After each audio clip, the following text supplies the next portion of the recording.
Noong nakaraang mga episode, nalaman natin na dahil nahihirapan o nasasaktan ng Diyos na lumikha sa atin na makita tayong naghihirap.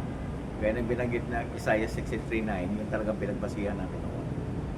Nasa lahat ng paghihirap nila, ang mga tao, sangkatauhan, nahihirapan siya. Nahirapan ng Diyos na makikita tayong naghihirap. Pinaliwanag ko na rin yun ang dahilan kung bakit ganon. Dahil nung likhain niya ang tao, ang pinakalayunin niya, makita itong maligaya, panatag, masaya, at maginhawa. Ibang-iba ang nangyari sa ngayon. Di ba sinada natin ba, nilagay niya ng Diyos na Jehovah? Saan nila ilagay? O saan niya inilagay? Inilagay niya sa paraiso lupa. Paraiso, napakaraming pagkain, prutas, lahat ng prutas na nakikita mo ngayon, nandoon. At maliban doon, napakapayapa pa. Hindi sila nagkakasakit, hindi sila tumatanda, hindi rin mamamatay. Katunayan, sinabi na Diyos, mamamatay lang sila kapag sila ay sumuway.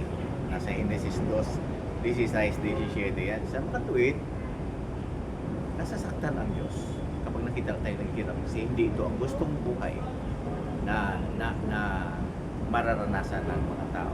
Ang gusto niya, masaya tayo. Nakita rin natin na naawa siya at nangako siya na ibabalik muli ang naantalang sa pagsasatupan ng layunin niya. Nangako siya na alisin niya ang sakit, alisin niya ang pagtanda, alisin niya ang kamatayan.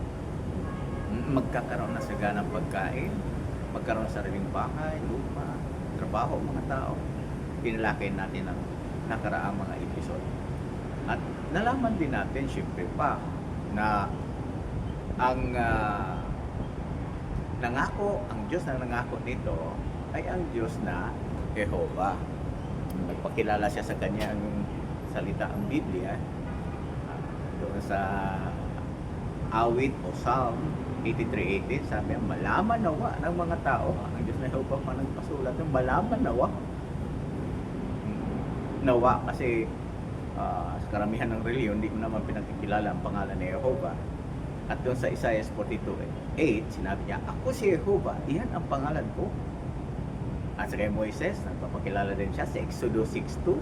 Anong sabi ng Diyos na Jehovah kay Moises? Kasi sabi ni Moises, pag tinanong ako, ano ang sasabihin ko sa kanila? Sabi niya, sinabi ng Diyos, ako si Jehovah.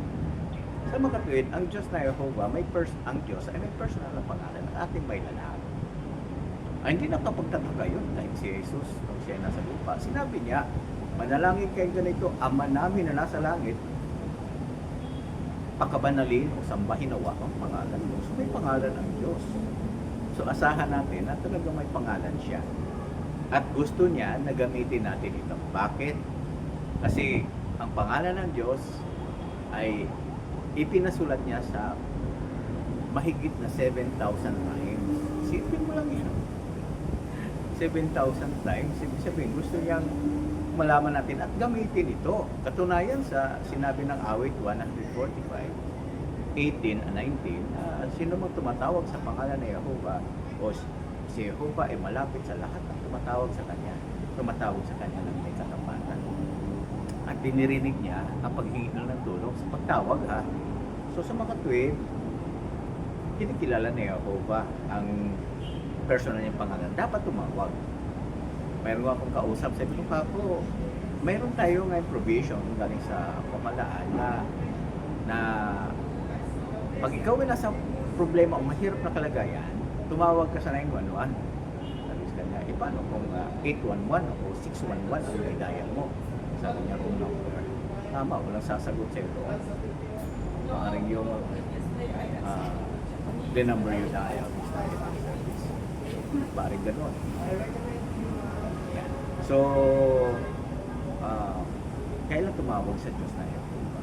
Nalaman din natin ang kanyang magagandang katangian. Kahangahangang katangian ng Diyos, ang pagiging mapagmahal at mawain. At kapag tayo ay nasasaktan ng puso natin, hindi tayo yan nilalayuan o iniiwan ng Diyos na Jehovah. Sa awit 34:18, sabi niyo, siya'y malapit sa lahat, sa mga taong o sa mga may pusong nasasaktan. Kaya talagang maganda katangian ng Diyos. Gusto niya talaga na tulungan tayo. Kaya tumawag sa Diyos na Jehovah. Ngayon, ang ating, yun ang ating natalakay noong nakaraan. At napakagandang pangako sa inarap. Magiging paraiso ang buong lupa. At hindi lamang yan, kundi